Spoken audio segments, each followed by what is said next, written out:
right, so here we go. We've identified 57 caps just on this main thoroughfare, and since we're focusing on safety first when it comes to the budget for the repair, we are doing all of the center staircases all the way up through first.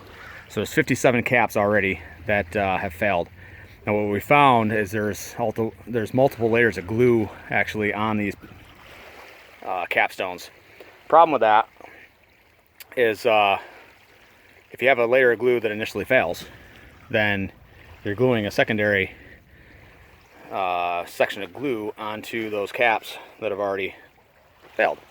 So the first initial layer of glue is the weak link. So in order to prep this right, we're going to have to scrape all the glue off of both sides, all the adhesive off of the block as well as the cap, and then we're going to take an Osborne brush and brush that thoroughly and make sure that those surfaces are clean in order to receive a second coat of glue.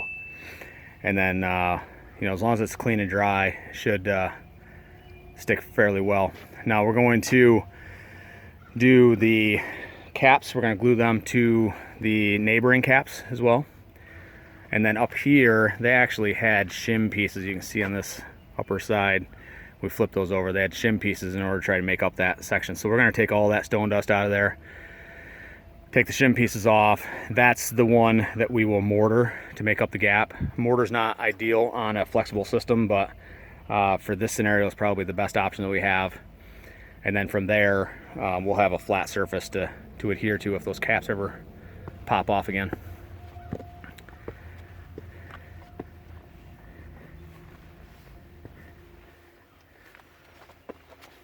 And again, these up here will probably be 58, 59, 60.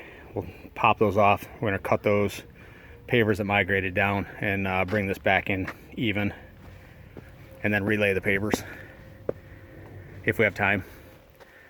This was the worst staircase. This is where we took those railings out, and we'll have to replace a couple of the blocks like this guy up here.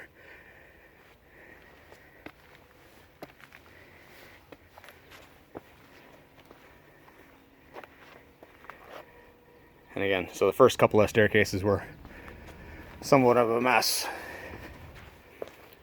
but we'll get those back ship shape.